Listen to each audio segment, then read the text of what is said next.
ገጣሚ ሎሬት ጸጋዬ ገብረመድህን በቋንቋ ተጠበው ባህልን ከኪነ ጥበብ ጋር አሰናስለው ያቀረቡ ታላቅ የስነ ጽሑፍ ተምሳሌት ናቸው።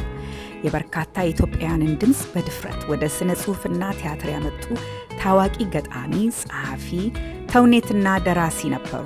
ጋሽ ጸጋዬ ባለትዳር የሶስት ሴት ልጆች አባትና የሶስት ወንድ ልጆች የእንጀራ አባት ናቸው።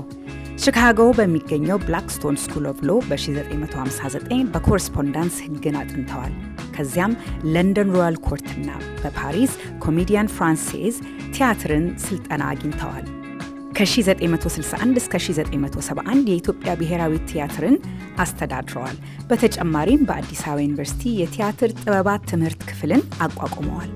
ሎሬት ጸጋዬ ገብረመድህን በዘመናዊ የኢትዮጵያ ድራማ ላይ ትልቅ ሚና ተጫውተዋል። በ1966 ዓ.ም ቀዳማዊ ኃይለ ሥላሴ የአማርኛ ስነ ጽሑፍ ሽልማትን በ29 ዓመታቸው ሎሬት የሚል ማዕረግን ሰጥተዋቸዋል። ሎሬት ጸጋዬ ገብረመድህን ወደ 45 የሚጠጉ ተውኔቶችንና ግጥሞችንም ጽፈዋል። የሼክስፒር፣ ሞሊየርና በርክተንን ክላሲክ ቲያትሮችንም ወደ አማርኛ ተርጉመዋል። ሎሬት ጸጋዬ ገብረመድህን ብዙ የኢንተርናሽናል ሽልማቶችን ተቀብለዋል። የአፍሪካ ህብረት ከግጥማቸው አንዱን የአፍሪካ ህብረት መዝሙር ወይም አንተም አድርጎላቸዋል። እንደ አውሮፓውያን አቆጣጠር በ1994 Human Rights Watch Freedom of Expression አዋርድ ሽልማትንም አግኝተዋል። አጀማመራቸው በአምቦ አቅራቢያ በሚገኘው ቦዳ መንደር ከትንሽ እረኝነት እስከ ታላቁ የስነ ጥበብና የስነ ጽሑፍ ሰው በቲያትር መድረኮች፣ በኢትዮጵያ ባህላዊ ትውስታ፣ በፓን አፍሪካኒስትነታቸው፣ በትልቅ ኢትዮጵያዊነታቸውና በተጽዕኖ ፈጣሪነታቸው ሎሬት ጸጋዬ ገብረመድህን ከፍ ብለው ሁሌም ሲወሱ ይኖራሉ። ሰላም ተመልካቾቻችን፣ እንግዲህ መግባችን ላይ እንደተመለከታችሁት በጣም ስለ ትልቅ ሰው ነው ዛሬ የምናደርገው ቆይታ።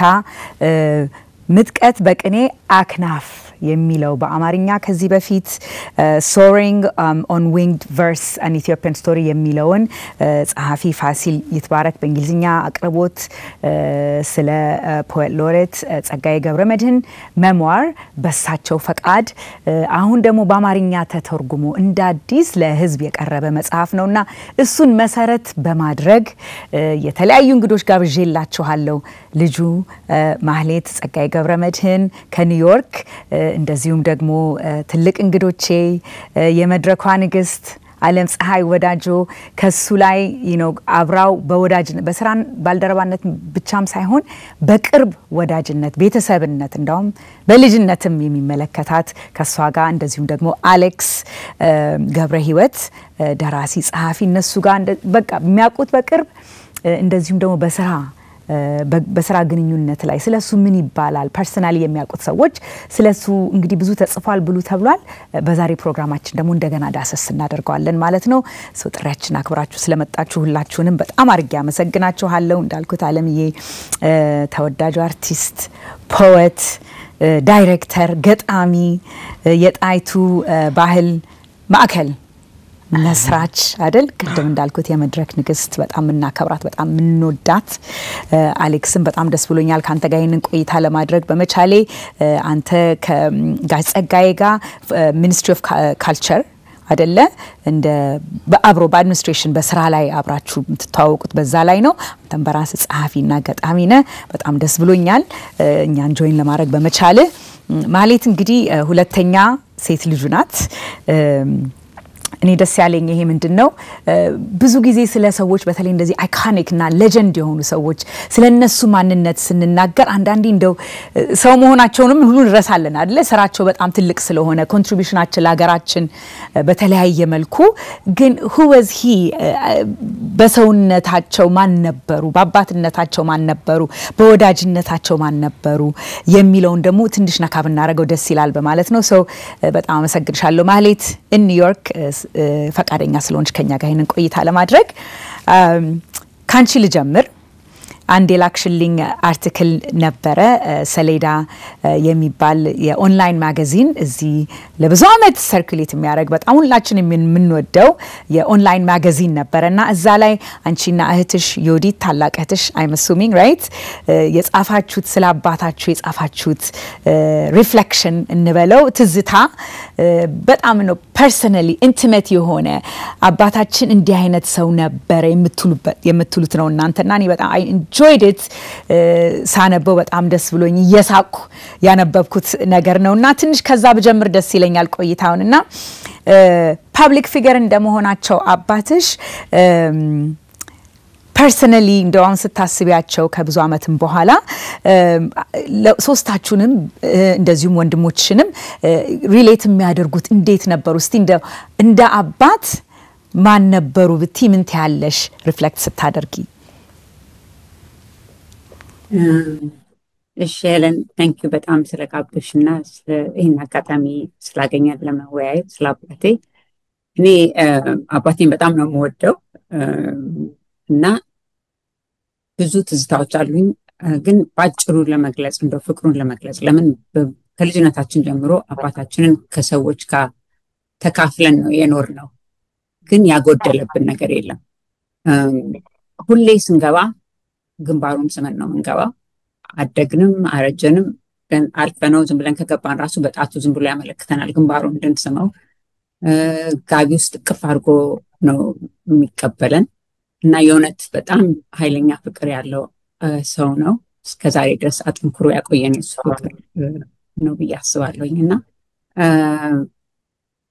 በጣም ተጫዋች ተቆጪ ኃይለኛ ስናጠፋ ያው ይገስሰናል ግን ጨዋታም በደንብ ያቀበታል ከኛ ጋር ገመድ ይዘል ነበር ለምሳሌ አሁን በደንብ ትዝምልኛ እንደትዝታ ገመድ ስንዘል መጥቶ ይገባና ከኪሱ ሁሉ ሳንቲም እስኪወድቅ ድረስ ይዘላል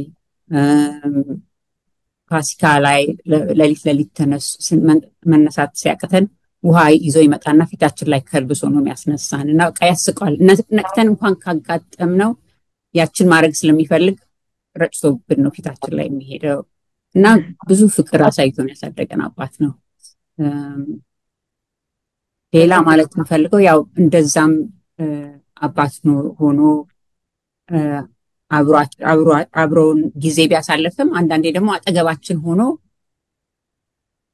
አጠገባችን የለም ሄዷል እሱ ሌላ ቦታ ነው ያለው ስለዚህ ራስ እየበላን ተሰብስበን ከሆነ የሆነ ሐሳብ ከመጣለት ስክሪፕቶና ወረቀት አይለየውም እዛ ላይ ይጽፋል እና ያንንም እያየን ነው ያደግነው ስለዚህ አብሮንም ነው አብሮንም አይደለም ግን ለኛ እሱም ብቻ ስለሆነ የምናውቀው የተለየ ነገር መስሎ አይታየንም ነበር እውነተኛ የፈጠራ ሰው ስለነበሩ ነው ከሁለቱም በኩል ማለት ነው እንግዲህ እህትሽ ዮዲት እንደዚሁም ደግሞ ሳድሊ ዶክተር አደይ በ2023 ከሁለት አመት በፊት በድንገት የተለየችው ታናሽ እህታችሁ ናት መቼስ ስለሷ ብዙ ሲባል እኔ ራሴ ትዝ ይለኛል እና መጽሐፉ ራሱ ሲጀመር መጀመሪያ ፔጅ ላይ ለሷ የተጻፈ ትሪቢዩት አለ በጣም ደስ የሚል ነገር ነው ስለሷ የምትታስቡት እንደው የሚያሳዝንም ቢሆን ሜሞሪዋን እንዴት keep alive ለማድረግ የምታደርጉት ጥረት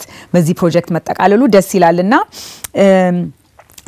why was it important ሶስታችሁም በዚህ ፕሮጀክት ላይ በዚህ መጽሐፍ ላይ በጣም ምስጋና ፔጁም ላይ ሲጀመር ጀምሮ ብዙ ያላችሁት ነገር አለና እስቲ ያባታችሁን ሌጋሲ ፕሪዘርቭ ለማድረግ ሶስታችን ይሄ በጣም ኢምፖርታንት ነበር ያላችሁበት ምክንያትና የኮንትሪቢዩሽናችሁ ምንድን ነበር እዚህ መጽሐፍ ላይ ብትነግሪኝ so እውነቱን ለመናገር እዚህ ትርጉም ላይ እንድንሰራ ያበረታቱን በጣም የቅርብ ወዳጆቻችን አስተዋይና ሶስና መርድ በተለይ አስተዋይ ኒውዮርክ መተው ብዙ አመት አውርተናል እንጀምረውና እናቆመዋለን ከዚህ ቀደምም በአቶ ብርሃነ ስላሴ ሳለ ማርያም ተተርጉሞ ነበር ግን እኛ ለምን አንሰራውም ብለን ተነሳስተን እሱ ነው ያነሳሳን አስተዋይ ነው የሆነ የገፋን ማለት ይችላል ሐሳቡ ኦፍ ኮርስ ከኛ በላይ ማን ሊሰራው ይችላል ልጆቹ ነን እኛ ነን ማድረግ ያለብን ግን ከባድ ነበር ለማሰብ ራሱ ይሄን እንዴት ነው የምንችለው ብለን ግን እሱ አበረታታን እና አሳመነን በቃ አሁን ማድረግ አለብን ብሎ እና በየቀዳሚው ፋሲልም ያው ደራሲው ከካታር ዮዲት እህቴ ከጄኔቫ እኔና ዲዬ ከኒውዮርክ አስተዋይና ሶስና የጀነራል መርድ ንጉሴ ልጆች ናቸው አባቶቻችን ወዳጆች ነበሩ እኛም በጣም ወዳጆች ነን አሁን ደግሞ ልጆቻችንም ወዳጆች ናቸው ሶ የሶስት ጀነሬሽን ቤተሰቦች ነን እና ከነሱ ጋር ቅዳሜ ጠዋት በዙም ነው ይሄንን ፕሮጀክት የሰራ ነው። ደስ የሚል ጊዜ ነበረ። እንስቃለን፣ አንዳንዴ በመሃል ላይ እንጠፋፋለን። እንደገና አስተዋይ ሰብስቦ ደግሞ እንደገና ያገናኘናል እና ረዥም ጉዞ የፈጀ ነው። ግን እኛ ብቻችን አይደለም፣ ሁላችንም በደቦ የሰራ ነው ስራ ነው እና ብዙ ጊዜ የፈጀ ስራ ነው። ከመሃልም ያው አንቺ ባነሳሽው ጉዳይ አቋረጥን። ጊዜ ሰጥቶን እንደገና አስተዋይን መልሶ አሰባሰብን እና እዚህ ደረጃ የደረስነው እንደዛ እያደረግን ነው። Thank you for sharing that. አለም እስቲ ወደ አንቺ ልምጣ። እንግዲህ ያንቺ ግንኙነት ከጋሽ ጸጋዬ ጋር ከስራ ባልደረባነትም በጣም የላቀ እንደው እንደ መጀመሪያ ልጅም የሚመለከትሽ ነሽ። በጣም በልጅነት ነው። በጣም ዩኒክ የሆነ ሪሌሽንሺፕ አላችሁና እስቲ መጀመሪያ ስትተዋወቂ በጣም ደስ የሚል ታሪክ ስትናገሪ ሰምቼሽ ነው። ወደዛ እስቲ ውሰጂን። እንዴት ነበር መጀመሪያ ተዋውቃችሁ? ከዛስ በኋላ ያደገ ሲቀጥል ምንን ይመስል ነበር? ከሳቸው ጋር ነበርሽ ግንኙነት? አዎ እንግዲህ እንዳልሽው በጣም የተቀራረበ ህይወት ነው አብሮን ያሳለፍነው። ገና ምናልባት 10ኛ እና 11ኛ ክፍል ነኝ የምሆነው የጋሽ ብርሃኑ ዘሪሁንን ቲያትር ስሰራ ነው መድረክ ላይ አገር ፍቅር እሱ ገብቶ ይመለከት ኖሯል። ስሙና ክብሩን ነው እንጂ ማቀው በአካል ከኔ ጋር ተገናኝተን አናቅም። እና ከመድረክ ጀርባ ጋሽ ጸጋዬ መጣ ሲባል ያው ሁላችንም በጣም እንጨነቃለን፣ እንፈራለን። መጣ መሪ ተዋናይ ሆኜ ነው የሚጫወተው። እዛ የ40 ቀኑ ተስፋ የሚባል ነበር፣ በኋላ ላይም በቴሌቪዥንም ተላልፏል። በጣም ቆንጆ ቲያትር ነበር። ብርሃኑ ዘሪሁን ናቸው የጻፉት። እንዴት ነው ሲጨበጨብ ደስ አለሽ አለኝ ማለት ነው። እና በቃው የገና የጀማሪነት ባህሪውም አለ። ግን ከዛ በፊትም ቲያትሮች ሰራለው። ግን አዎ እንዴ በጣም ነው ደስ ያለኝ አልኩት። እና አንድ ዝም የሚል ፊት አለው በጣም የሚያስፈራ ጋሽ ጸጋዬ። እሺ። እና በዛ በዝምታ ፊቱ ጭብጨባ እንዳይሰርቅሽ ፈራለሁ ብሎኝ አለፈ። እና በዛ እንዴ ለምንድነው እንደዚህ የሚለኝ? ልክ አይደለም እንዴ? ጭብጨባ ደስ ሊለኝ አይገባም እንዴ? ምናምን ይያልኩ ከኔም ጓደኞች ከራሴም ጋራ ግራ የሚገባ አይነት ነገር ገብቶኛል። ባላ ነው እየበሰልኩ ሲሄድም የገባኝ ያው ይሄ ትንሽ ዝናዎች የሰበሯቸውንም ሌሎች ሙያተኞች ሳይ እንዲህ በጭብጨባ መሃል በሚመጡ ትንሽ ዝናዎች መሃል መሰበርና መቅረትን የገባኝ በኋላ ላይ ነው። እና የመጀመሪያ ትዕይንታችን ከመድረክ ጀርባ ሀገር ፍቅር ቲያትር ቤት ነው። ከዛ በኋላ ያው የቲያትር እድገት ክበብ የሚባል በጋሽ ተስፋዬ አበበ የተቋቋመ ክበብ ነበር። እዛ የተለያዩ ቲያትሮችን እንሰራለን። እና ጋሽ ጸጋዬ እዛ መጥቶ ሀሁ በ6 ወር ገና መድረክ ላይ ቀርቦ እኛም ለጩ ተዋናይነት እየተመዘገብንና እየተወዳደርን እያለን የወጋየሁ ባህሪ አለ የሰሙ ንጉስ ጣሴ በፊደል ነው የተለከፍኩት የምትለዋን ራሴ ጽፌ ቀይሬ በዳንስ ነው የተለከፍኩት ብዬ በሙሉ ጠቅላላው ሙዚቃው ከበሮ ድም ሲል ሳክስፎኑ ፏ ሲል ምናምን ይያልኩ ስሰራ ለካ ጨለማ ውስጥ እሱ አለ ያንን ነገር። ህዝቡም እዛ ያሉትም ተዋናዮች በጣም ተደስተው ይስቃሉ። ምን ይላሉ? ያው ሚላት ቃል አለች አንድ የኦሮምኛ ቃሉ እሷን ብሎ እንዴ ድሰቴን እንዲያረክሽው አንተ ነበር የሚለኝ ለብዙ ዘመናት። እና ከዛ ላይ ወጭቷና ሆኖ ሲመለመል እሱ ነው የከፈተው ትምህርት ቤቱን ብሔራዊ ቲያትር ቤት ውስጥ። ያኔ የቲያትር አርትስ ዲፓርትመንት አዲስ አበባ ዩኒቨርሲቲ የለም። የቲያትር ትምህርት ቤት መከፈት አለበት ብሎ ከሀሁ ላይ ባገኘው ገቢ ወደ 14000 ብር መድቦ የብሔራዊ ቲያትር ቤትን አንደርግራውንድ የመማሪያ ክፍላችን አስደርጎ አሳድሶ ወደ 308-9 ተማሪዎች ሳንሆን አንቀርም የተፈተን ነው። 12 ልጆች ከዛ ውስጥ ለቅሞ ወሰደ። ከዛ በኋላ እንግዲህ የሙያም አባትነቱን ማለቅነቱንም አብረን ለብዙ ዘመን ኖርን። እዚህም እንደምታውቂው ያው ህይወት እስኪያልፍ ድረስ አብሬው ነበርኩኝ። ልክ ነው። በጣም ደስ የሚል ታሪክ። ሲያጠር ያለች ረፍት ደግሞ እንወስደን እንመለስና ቆይታችንን እንቀጥላለን። ከኛ ጋር ቆዩ። The countdown is on. Empower's The Community Weekend is happening Saturday, August 2nd at the DC Convention Center. Can you believe it's our 9th year? I hope to see you there. We have lots of power panels, interactive session, marketplace for businesses, health and wellness. This is an event for the whole family. We hope to see you get your tickets early. Vendors, if you want to showcase your products and services, email us at salimb@empowercw.com. See you in Washington, D.C. ተመልካቾቻችን እንግዲህ ከረፍት ቆይታችን ተመልሰናል። ስለ ጋሽ ጸጋዬ የምናደርገውን ቆይታ እየቀጠልን ነው። አለማየሁ አሌክስ ያንተ ደግሞ ግንኙነት በስራ አድሚኒስትሬሽን ላይ ሚኒስትሪ ኦፍ ካልቸር በዛን የተዋወቃችሁት አይደለ? አብራት ገብተ በልጅነት አንተም ስታቃቸው እንደ አይካን ሆነው እሳቸው ትልቅ ሌጀንደሪ ሆነው ነው አንተ ማሰብ እየፈለኩኝ ነው ላይክ ያንግ ዩኒቨርሲቲ ተማሪ ከእንደዚህ አይነት ሰው ጋር ሲተዋወቅ ያለውን ሁኔታ እንድትገልጽልን ብዬ ነውና እስቲ ያንተስ ትውውቅ ያንተ ኤክስፒሪየንስ ከሳቸው ጋር የነበረው ግንኙነት በስራ ላይ በምን እንዳያያቸው አንተ በወጣትነት አይነ ምን ይመስል ነበር? እሺ አመሰግናለሁ። እንግዲህ ጋሽ ጸጋዬ አክቹአሊ ተማሪ ሆኜ ለጥናት አንድ ፊልም ማዕከል ላይ ያኔ ፊልም ማዕከል ይባል ነበርና ለጥናት ሄጄ ሳናግራቸው ዶክመንተሪዎች ይሰራሉና ለምንድነው እንትን ማስ ክሪኤቲቭ ነገር ለምን አሰሩም ምናምን ያልኩ ጠይቃቸው እንደ ኖርማል ፊልም ምን ደራሲ እኮ የለም የሚጽፍ ሰው የለም ምናምን ሲሉኝ ባህል ሚኒስቴር ለሰነድ ፍለጋ ሲሄድ አንድ ቀን ጋሽ ጸጋዬ ለምን አላናገረውም አልኩና ቢሮ ሄድኩ ተማሪ ሆኜ ማለት ነው። እና ፋና የምትባል ጸሐፊ ነበረችው እና ከዩኒቨርሲቲ ነው የመጣው ምናምን ላናገረው ጋሽ ጸጋዬ ስል ግባ አለችኝ። እሱን አልጠየቀችው ምናምን አሁን በርከፍቼ ስገባ መሪ እንዲህ ተጎምሱ ልክ ብዕርንት ይሄ ምንድነው ይሄ ብራና የሚፈቅድ ይመስል በጣም ተጎምሱ ይጽፋል። እኔ ቆሜ ያለሁ አንኳኩቻለሁ አልሰማኝም። ከዛ ቀና ሲል አይ ማን ምንድነህ አለኝ። አይ እንደዚህ ነው ስለ ብድግ አለ። በቃ ተመሳሳይው የሚያስወጣኝ ነው መሰለኝ። ኮፍያውን አረገ ስካርፑን አረገና አንገቴን ይዞኝ በላሁን ንገረኝ አለ። ወደ መንገድ እየወሰደኝ ማለት ነው። ክበብ አለ ባህል ሚኒስቴር ከመዘክር ጀርባና እዛ ይዞኝ ቁጭ ብሎ ታሪኩ ቀጠለ። ለሱ የሚበላና ወተት አምጣለት አልጧት ነው ለኔ ቡና አምጣልኛልና ቁጭ አለ።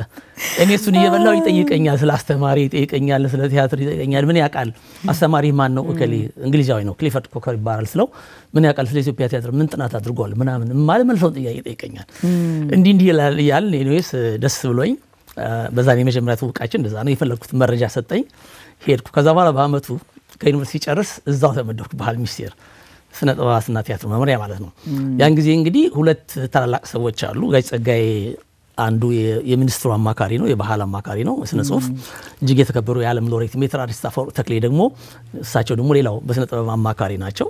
የእሳቸውና የኛ ቢሮ ደግሞ እንዲህ እንደኔና እንዳንቺ ነው ፊት ነውና በየቀኑ የምናገኛቸው ሰዎች ናቸው። እነዚህ ሁለት ሰዎች ጃይንት ናቸው እንዳልሽው በጣም ነው የሚያስደነግጥሽ ግን በቀላሉ ነው የምትቀራረቢያቸው ማለት ሁለቱ ጥሩ ሰዎች ናቸው። በስራቸው ጃይንት የሆኑትን ያህል አይደለም።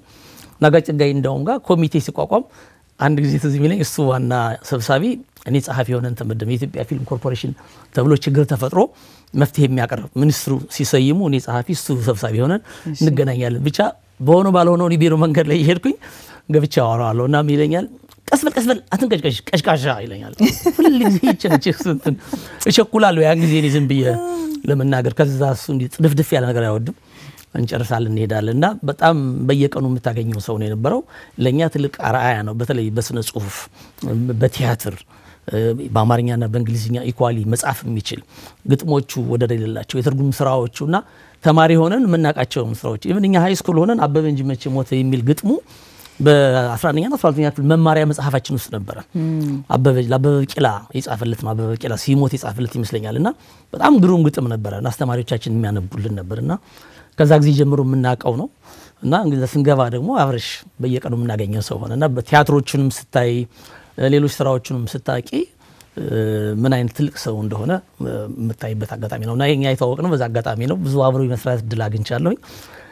በጣም ትልቅ አርአያ የምታደርጊው ሰው ነበር። ደግሞ በኢትዮጵያ ታሪክ ስራዎቹ የኢትዮጵያን ሀገራዊ ነገሮች የኢትዮጵያን ታሪካዊ ነገሮች የሚወክሉ ትልቅ ምኒልክን ብትይ ቴዎድሮስን ብትይ ስለ ጴጥሮስ ስለ ዘርአይ ደረስ እነዚህ የጻፋቸው ስራዎች ኢትዮጵያዊነትን ከፍ የሚያደርጉና አንድነትን የሚያመጡ በትውልዱ ተከታይ እንትን ነው ለወደፊቱ የሚያስብ ሰው ነበርና ያለኛ ትልቅ እድል ነው። እነ ለመናገር ከነሱ ከነመንግስቱ ለማ ከነተስፋዬ ገሰሰ እነዚህ የምታያቸው ጃይንት እናስናቀቸው ከነሱ ጋራ የኛ ትውልድን ማግኘት መቻላችን ሳያልፉ ብዙ የተማርንበት ነው። ህይወታችን በጣም እድለኞች ነበር። እድለኞች ናችሁ። ማህሌት ወደ አንቺ ልምጣ። አንዳንድ ከአባትሽ ጋር የነበሯችሁን ቆይታዎች ቤት ውስጥ ሲያሳድጓችሁ ትምህርት ቤት ሲያደርሷችሁ 4 ኪሎን ስንሽ ከረከር እያልሽ የምትናገራቸው ታሪኮች አሉ it just shows እንደዚህ አይነት ክሪኤቲቭ እና አርት በልባቸው በአይምሯቸው በሁለንተናቸው የሞላ ሰው ምን አይነት ሰው እንደሆነ ቤት ማለት ነውና እስቲ can you tell us ከዛ ውስጥ የምታስታውሻቸው በጣም ላንቺ ስታንድ አውት የሚያደርጉ ታሪኮች በልጅነት የምታስታውሻቸው ስለ 4 ኪሎን ስላነሳሽ እሱን ላውራልሽ ትምህርት ቤት እሱ ያደርሰናል ጧት እና አንዳንዴ ከጓደኞቹ ጋር ይገናኛል መንገድ ላይ እነሱ ልጆቻቸውን ሊያደርሱ እና እንደ ወጣት ይሽቀዳደማሉ ናቸው እንደው ማለት ነው ከዛ በቃኛም በቃን አንድ ሽቅድድም ውስጥ ስላስገባን እኛም እንዲያሸንፍ እናስባለን ከዛ ከመሃል ላይ ሌላ ሐሳብ ውስጥ ይገባና 4 ኪሎን አንዴ ይዞረዋል ሁለቴ ሶስቴ እና ሌሎቹ ጥለውን ሲሄዱ እኛ ውራ እንወጣለንና እሱ ሌላ ሐሳብ ውስጥ ገብቷል በቃ ይጣፋል እንደሱ አይነት ነገር ያጋጥመን ነበር ወይ ቀይ መብራት ይዞን ድንገት የሆነ ወረቀት ይስብና ኒውስ ዊክ or ምናምን ያገኘው ላይ እዛ ይጽፋል እንትኑ ላይና ከኋላ ክላክስ ይነፋል እና ሰዎቹ ይገላምጡናል ወይ ይሰዱናል ግን እሱ ከሰመጠ ከዛ ውስጥ በቃ በራሱ ሰዓት እስኪወጣ ድረስ መጠበቅ ብቻ ነው ሌላ ምንም ነገር እናንተ ከኋላ እየተንጫጫችሁ ማለት ነው አረ በጣም affectionate ነበሩ ብለሻል በጣም ሲወድ በጣም passionate በሆነ መንገድ በጣም እንደው አንዳንድ ቃላት ከጻፍሽም ውስጥ I don't know where I end and where you begin ይለናል ስትይ በጣም ታቺንግ ምን አይነት የፍቅር ሰው መሆናቸው ነውና እስቲ tell me እናንተ what does it feel ሴት ልጆቻቸውን ሲያሳድጉ በእንደዚህ አይነት እንዳለ ወንድሞቻችሁ ሁላችሁ ቤት ውስጥ ማለት ነው በፍቅር የተሞሉ ፍቅራቸውን ደግሞ በነጻነት የሚገልጽ ምክንያቱም ብዙ ጊዜ አባቶች ትንሽ በሩቅ ነው ነገሩንም ወይም እንደሚወዱሽ ታውቂያለሽ ግን እንደዚህ ቨርባላይዝ የሚያደርግ ብዙ በባህላችንም ከአባት ጋር የለም በብዛት አናይምና እስቲ tell me ስለዛ አስፔክት ያው ከቅፉ ጀምሮ ነው አንዳንዴ ስትገቢ በጋቢ ውስጥ ያቅፍሽና ኦልሞስት የመርሳት ያህል ነው በቃ አረ ልቀቀኝ እስክትዩ ድረስ ነው ያቅፍሽ ጋቢ ውስጥ እሱ አንድ መቼም ማረሳው ነገር ነው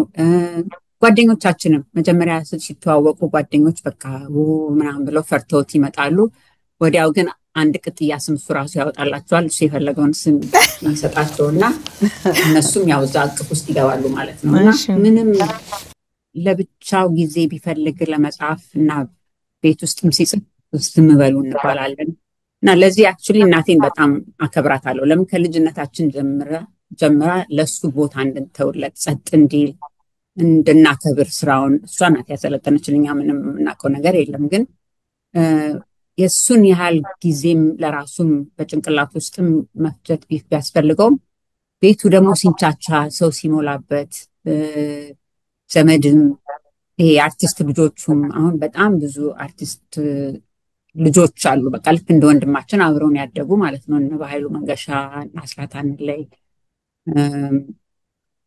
ቤት ውስጥ አብረውን ቤተሰብ ሆነው ነው ያደጉትና እንደሱ አይነት ትውስታዎች አሉን ግን ተቆጪም ነው ስታጠፊ ዝም አይልሽም ያው ያንበረክከናል ግን ከዛ በኋላ ጠርቶ ደግሞ ግንባሬን ሳሚ ብሎ ያው ያቅፈናል እና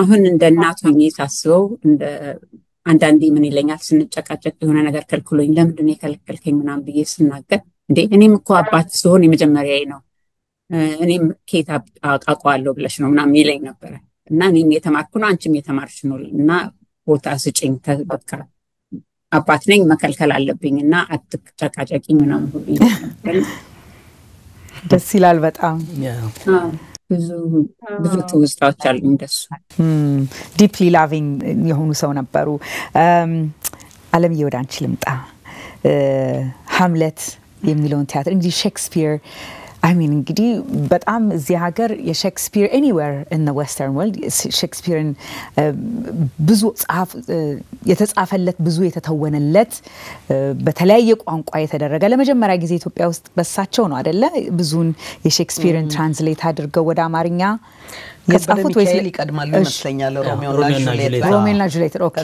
እሳቸው በብዛት ግን ጋይ ጸጋዬን ያህል ምን የተረጎመው የለም እስቲ ንገሪኝ በሃምሌት ጊዜ ኦፌሊያ ነበርሽ አይደል እስቲ በዛን ጊዜ የነበረሽን ሜሞሪ የቲያትሩ ሁኔታ የቲያትር ኢንዱስትሪ ኢትዮጵያ ውስጥ ከዛም ጋር አያይዘሽ ምንን ይመስል ነበር በዛን ጊዜ እኔ በልጅነቴ አባቴ ካንዴም ሁለት ኦቴሎን ይዞኝ መዘጋጃ ቲያትር አይቻለውና አይ ኒው በህይወቴ በቃ ማትረሹን ነገር ልብሽ ውስጥ ጥሎ የሚሄድ ነገር ነው ቲያትር ገብተሽ ስታይና what did ላንቺ ምንድን ነበር የሚለው ያንን ፓርት ይዘሽ to be part of that history አዎ ምንድነው እንግዲህ ቅድም ስጠቅስ እንደ ለመግለጽ እንደሞከርኩት ወደ ብሔራዊ ቲያትር ቤት በጭቷናይነት ከመግባቴ በፊት ብዙ የመድረክ ቲያትሮችና የቴሌቪዥን እና የሬዲዮ ቲያትሮች ሰርቻለሁ እኔ ገና ትምህርት ቤት ሃይ ስኩል ውስጥ እያለሁ ማለት ነው ከትምህርት ቤት በወጣው ቁጥር ከ10 ሰዓት በኋላ ከነደራሲ መላኩ አሻግሬ ጋር ከተስፋዬ አበበ ጋር እንዳልኩት ከነጋሽ ብራኑ ዘሪሁ ጋር ምናምን ሰራ ነበርና በሚገርም ሁኔታ ምናልባት ካላነሰ እስከ 15 ቲያትሮች ሰርቻለሁ አገር ፍቅር ቲያትር ቤት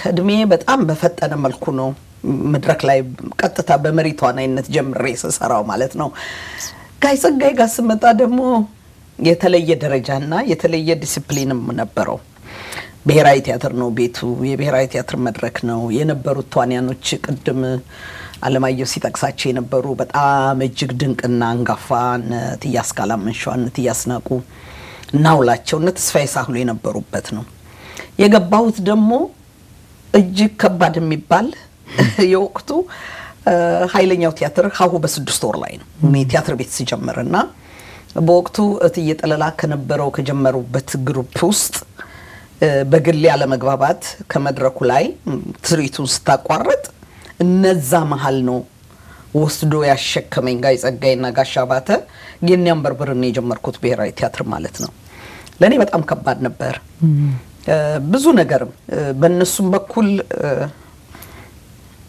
ትንሽ መገፋት ነበር እንደኛ አይነት እንደው ምን ብዬ ልንገርሽ ደግሞ እነዚህን ጀማሪዎች ከኛ እኩል እዚህ መድረክ ላይ የማምጣት አይነት ባህሪ ይታይ ነበር ለኛም ከባድ ነበር ለነሱም እኛን መቀበል ከባድ ነበር እሱ ግን እንደምንችልም ያሳየንም እሱ ነው እና ጋሻባተም እምነቱ በጣም ኃይለኛ ነበር በዛ ነው የጀመርኩት ከዛ በኋላ እንግዲህ እናት ዓለም ጠኑ ሲሰራ በሚደንቅ ሁኔታ አሁን ድረስ የሚገርመኝ ማለቴ ነው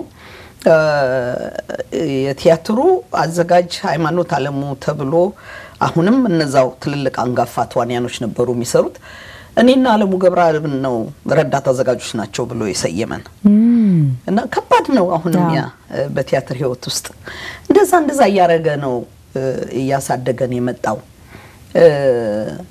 ሃምሌትን በመንሰራበት ሰዓት በእውነት ለመናገር ኦፊሊያን እኔ ትጫወታለች ተብዬ አልነበረም ሌሎች ልጆች ካስ እየተደረጉ ነበር እየተወዳደሩ ነበር በቃ ውብ የሆነች ወጣት ከሌሎች ትምህርት ቤቶች ከኮሌጅ የሚመጡ መድረኩ ላይ ይወዳደሩ ነበር አያለሁ ተቀምጬና ያለን ሁላችንም እና ወጋየው ነው ሃምሌትን ያው ካስት የተደረገውና ሊጫወት የታሰበው ወጋየውም ብዙ ነገር ያስቀናል ጋይ ጸጋዬ ላዘቦት ሁንልኝ ይሄኛው ለመድረካቱንም ይያለ እንደዚህ በጣም የሚቀልደው ነገር ነበር ከዛ በኋላ ነው ያው ግቢ ተባልኩትና የሰራሁት አንድ አመት ነው የፈጀብን ፕሮዳክሽኑ ቀላል አልነበረም የመድረክ ስራው በጣም ያምር ነበር የተሰራው ሲነሪ ከባድ ነው ተዋናዮቹ በጣም ብዙ ናቸው ጋይ ጸጋዬ የሼክስፒርን ስራዎች እንደ ሼክስፒር አማርኛ ይችል ነበርው ስኪል አሰኝ የሚባልበት ምክንያትም አማርኛውን በጣም ቆንጆ አርጎ ነው የሚተረጉመውና ኢትዮጵያዊ ነው የሚያረጋው በቃ ያንን ድርሰት ይወስደዋል ከዛ አልፎ ተርፎ እኔ እዚህ ስደት አዘጋጅቼው የነበረው ማክቤዝ ላይ አሁን ስታይ ጠንቋይ ካረገ የኢትዮጵያ ጠንቋዮች የኢትዮጵያን ባህሪያት ነው የሚፈጥርባቸው ኦሮምኛ ሳይቀር ይከታል በየድርሰቶቹ ላይና የሚደንቅ ነው ከአማርኛም አልፎ ዓለም አማርኛውንም ያመጣዋል ስራዎቹንም በጣም እንትን ይላልና ሰርተን ብዙ ተዋናዮች ነበሩ የተሳተፉት ከአንድ አመት ስራ በኋላ እንግዲህ የመጀመሪያ ትርኢት የሚከፈተው ብሔራዊ ቲያትር ለጋዜጠኞችና ለኪነት ባለሙያዎች ነው ያዳራሽ እንደዛ ሞልቶ ታየ በቃ ያለ ተከለከለ ቲያትሩ ለካንድ አመት ድካም በኋላ አልተፈቀደልንም እንግዲህ በውስጡ ያው የንጉሱን በወንድምየው በመርዝ መሞት ስላለ የሃምሌት ታሪክ ላይ ከኢትዮጵያ ታሪክ ጋር ይገናኛል በሚልና የንጉሱ ሞት ጋር አገናኝተውት በወቅቱ በነበረው ጥያቄ ተከለከለ እና ያ ቁስል ወደ ተወሰደን ወደ ዚቀኛው ጆሮ ቲያትር የመሄጃ መንገድ ይሆነን መነሻችን ሃምሌት ነበረ እና እኔም ተናድጃለሁ ሁላችንም ተናደናል ቀላል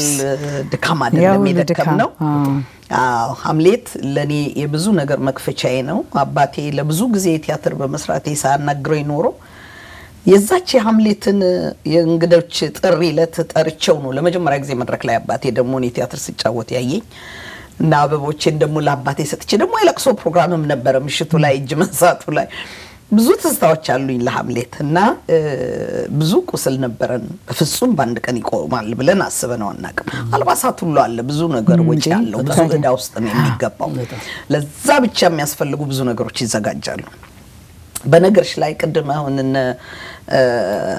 ማህሉና አደይን ዮዲትዬ አደይ እርግጥ በጣም ትንሽ ናት አንዳንድ ጊዜ እንዲ ሩቆኛ አሁን መጽሐፉ ተመርቆ አንዳንድ ነገሮች ሳስብ እኛ ጋር ያመጣቸው ነው የሚያሳድጋቸው ከኛው ጋር ነው ያሉት ይመጣሉ ትንንሽ ሆነው ከትሪት ቤት ጠፍተው አያውቁምና ያ ነገር እነሱንም ራሱን የጥበብ ፍቅራቸውን ያሁን የምትዩን አገላለጻቸውን በሙሉ የመቅረጽ ጉልበት ያለው ይመስለኛልና ውስጡ ነው ያደጉትኛ ጋር እንደው መድረክ ላይ ወጥተው ይሄ እንደው በመሪ ባህሪነት አይጫወቱት እንጂ የጥበቡ ፍቅርና የጥበቡ ዲሲፕሊን የማህበራዊ ህይወት ተሰስሩ አሁን ያላቸው ባህሪ ራሳቸው ልጆች የተቀረጹበት ሁኔታ ስላደይም ስለማንም ሲነገር ዝም ብዬ ሳስበው ያም ነው በቃ የቀረጻቸው ይሳላቸው የሚመስለኝ እዛ ማምጣቱ ለልጆቹም እንደዛ አይነት ነገር ፈጥሮባቸዋል እና እንደዛ ሆነ በዛ የተነሳ ከጸጋይ አንድ ነገር ጻፍ ብዬው ነበርና ተማከረን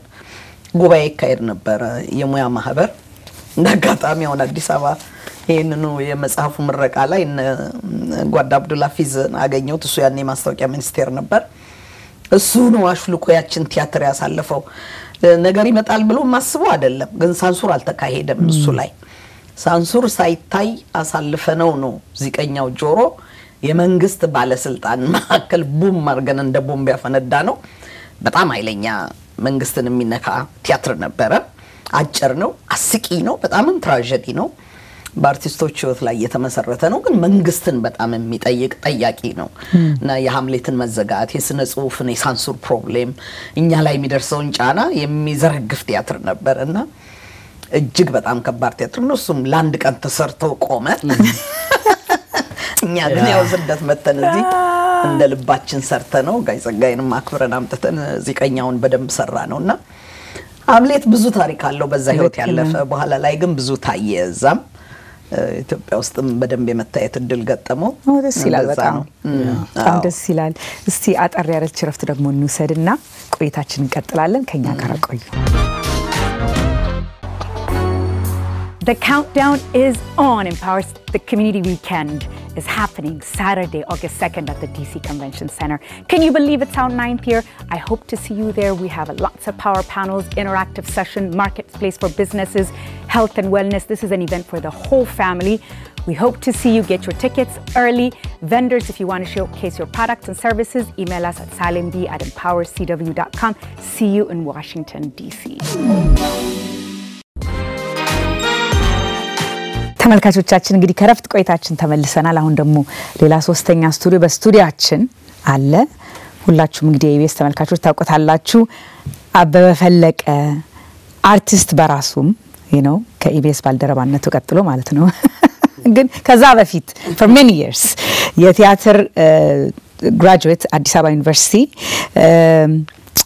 አሁን እንግዲህ ያለበት ስራ እንደው ሁሉ ገብነ ብል ደስ ይለኛል አቤ ምክንያቱም ሳይበር ሴኩሪቲ ውስጥ ነው ያለው MBA your masters in cyber security ግን ከሁሉ first and foremost artist ነህ አይደለ እና እስቲ ወደ አንተ ልውሰደውና ያንተስ ነው ቅድም ስካለምዬ ጋር ከአሌክስ ጋር ማህሌት እንዳባትነት እሳቸው አባቷ ናቸው የተለያየ ሪሌሽንሺፕ ስንመለከት ነበርና አንተ ደግሞ እንደ ቲያትር ስቱደንት ብዙ ከሳቸው ጋር የመስራት እድሉ ባይኖርህም ግን አይታቸው ተዋውቃቸው ከሳቸውም ጋር የነበረ ጥሩ ትውስታ አለህና who he was ለተለያዩ ሰዎች ለማሳየት ብለን ነውና እስቲ ያንተ ግንኙነት ምንድን ነበር ከሳቸው ጋር? መጀመሪያ ከነሱ ጋር ተገኝቆጭ ብዬ ስለ ጋይ ጸጋዬ ለማውራት መታደል ባይተሰብ ትልቅ ፕሪቪሌጅ ነውና እኔ እንዳንድ ተማሪ እንደ ቲያትር አማተር ጀምሮ ጋይ ጸጋዬን የምናቃቸው በስራቸው ስራቻቸው ፐብሊሽድ ነበሩና አማተሩንን ቲያትርን ስልጠናም ስንወስድ መሆን ወይም ዓለም ሆነን ያው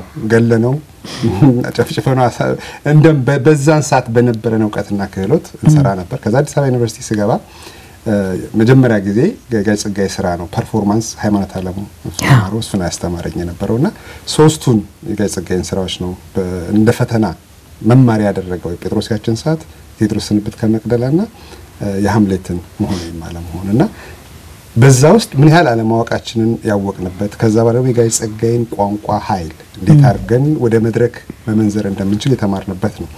ከዛ በኋላ ግን ወደ አጋጣሚው ስንመጣ እኔ ፋሲኔትድ ነበርኩ። ጋሽ መንግስቱ አብዬ መንግስቱ ነው የሚሏቸው ጋሽ አብዬ መንግስቱና ጋይ ጸጋዬ የኢትዮጵያ ቲያትር አይከን ናቸው። የኢትዮጵያ ታሪክን መዘውር ፍጥነቱን የቀየሩ ናቸው ብዬ አስብ ነበርና በሁለቱ ኮምፓሪዝን አናሊሲስ ሰርቼ አንድ አርቲክል አዲስ ዘመን ላይ ይወጣል 1987 ሁለተኛ ዓመት ተማሪ ሆኜ ዛሬ 30 ዓመት ሆኖ ነው እንግዲህ ያ አርቲክል ይወጣል። ከዛ በኋላ ደግሞ የኢትዮጵያ ቋንቋዎች ጥናት ተቋም በየአመታዊ ጉባኤ የነበረው ጥናታዊ ወረቀቶች የሚቀርቡበት ፔፐሮች የሚቀርቡትና እዛ ላይ እግዚአብሔር ፍቃዱ ሆነና እድለኛ ሆኜ አዲስ ነገር ኤክስፐሪመንታል ስራ ሰራው። ከከርሞ ሰው ላይ ሞገስን ከሐምሌት ላይ ሐምሌትን ከዳንዴው ጨቡዴ መንግስቱ ለማስራ ደግሞ ዳንዴውን አምጥቼ ጨቡዴን አምጥቼ ሶስቱን አንድ መድረክ ላይ ያገናኝቼ ሶስት የተለያየ ስብዕና ያላቸው የራሳቸው ሳይኮሎጂካል ጦርነት ላይ ያሉ ሰዎች አንድ ላይ ቢገናኙ ምን ያደርጋሉ የሚል አይነት ነገር ሰራው። ያ ነገር ያ እንትን ፖፑላር ሆነ በወቅቱና ሬዲዮ ላይ ተላለፈ። እሺ ጋይ ጸጋዬ እሱን አይተዋል ሰምተዋል ጋዜጣውንም አንብበዋልና ጋዜጣው ላይ ስጽፍ አበበ ፈለቀ ከቲያትር ዲፓርትመንት ብዬ ብራና የሚባል የኪነ ጥበብ ማዕከል ነበረኝ ድሮ እና በቅንፍ ብራና ብለዋል። አዲስ አበባ ዩኒቨርሲቲ ቲያትር አርቲስት ሲመጡ ማን ነው ብራና እዚህ ቲያትር ዲፓርትመንት ያለ ብለው መጥተው አግኝተውኝ ፐርስፔክቲቭን አመስግነው አድንቀው ጨብጠውኛል። ትንሽ ፌንት አላረክም አንተ ለኔ ትልቅ ነገር ነው። ምክንያቱም አዲስ አበባ ዩኒቨርሲቲ ውስጥ የተማረ ሰው ደበበ ሰይፉን አብዬ መንግስቱን ጋይ ጸጋዬን ማግኘት መታደል ነው የሚባል ነገር ነበርና ከሶስቱ ጋይ ጸጋዬን ባካል አግኝቻቸዋልና it was a privilege ለያ ሞመንት በጣም ትልቅ ሞመንት ነው። ደስ ይላል። ደስ የሚል ታሪክ testament to who he was እንደ ትልቅነታቸው። አሌክስ አንድ ነገር እንግዲህ አርት እንደው ትልቁ የሳቸውም ስራ አርት ሰፖርት መደረግ ያለበት በህዝብ ብቻ ሳይሆን በመንግስትም ደረጃ እና highest of offices አርት ሰፖርት መደረግ ያለበት ነው። ምክንያቱም ብዙ ነገርን የሚገልጽ ነገር መሆኑን እሳቸው እንግዲህ ከቀዳማዊ ኃይለ ሥላሴ ጀምሮ በደርግ ጊዜ ከመንግስቱ ጊዜ ጀምሮ እስከ ሪሰንትሊም ድረስ ምን ያህል በሳቸውም በኩል የሚታዩ ነገሮች መንግስት እንዲመጣ ትልልቅ ሰዎች እንዲመጡ እንዲመለከቱት አፕሪሺየት አድርገው ሰፖርት እንዲደረግ በጣም የሳቸው አላማም ስራም ነበርና የናሽናል አይደንቲቲ ካልቸራችንን የምንገልጽበት ማንነታችን የሚታይ መስታወት ነው ይባላል አይደልና በሱ ላይ ያለ አመለካከት ምንድነው? እሳቸው ሰፖርት ከታፕ ጀምሮ ዋጋው ምን እንደሆነ በሳቸው በምን መንገድ ይመለከቱት ነበር ከሚለው ብትመልስልኝ ደስ ይለኛል። እሺ እንግዲህ ጋይ ጸጋዬ ያው ትልቅ ፊገር ነው።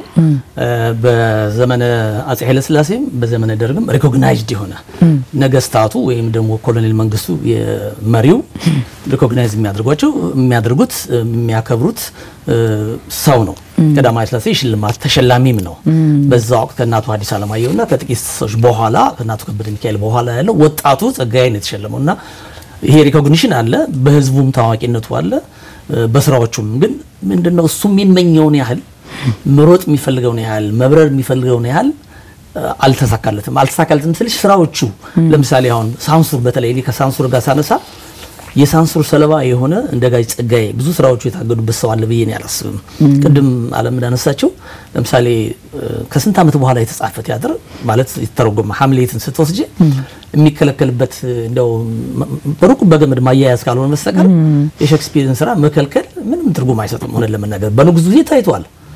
አሁን እንደገና ሲሰራ ያ ሁሉ ተደክሞበት ሰብሮታል ልቡን አዝነዋል ሌሎች ደግሞ ቲያትሮች አሉ አሁን ማዘጋጃ ቤት ለምሳሌ ጋሞ ሚል ትልቅ ስራ ነበር የሰራው ጋሻባት አዘጋጀው እና ጋሞ አይ ቲንክ በኤርትራ ጉዳይ ያለውን ሪጂናል አውቶኖሚ መፍትሄን የሚያስፈልገው ጦርነት አይደለም የሚል እምነት ነበረው ጋጨጋዬ እንግዲህ ስራውን አንብቤ እኔ ሃይ ስኩል ነበርኩ ጎንደር ነበርኩ ግን ቲያትሩ ለአንድ ቀን ተፈቅዶ አንድ ቀን ታይቶ ነው የተከለከለውና ያዩት ሰዎች አለምያ አይተዋለች አምጪውና ሲነግሩን በሁለት ሰዎች እና ጦርነቱን ያሳየ አንድ የሻቢያ በዘመኑ ምርኮኛና እንደ ኢትዮጵያ አስራለቃ ወታደር ሁለቱም ያደርጉት ወንድማማቾች ናቸው ሁለቱም ያደርጉት ዳያሎግ ነው ንግግር ነው ቲያትሩ ማለት ነው እና እሱ ዘመኑ ካለፈ በኋላም እንኳን እንደው ጋሞ ቢሰራ እዚህ ለኛ ሱራፊል ጋሽ ነው ጊዜ እንደው ጋሞ ተሰርቶ ሳይ ምናም ብሎ ሳይናገረን እዚህ ለኛ አይደልና እንደዚህ አይነት ነገሮችን ስራዎች መውደቃቸው ልቡን እንተን አርጎታል እና ቀደም እንዳለችው ዚቀኛው ጆሮ በሚታይበት ጊዜ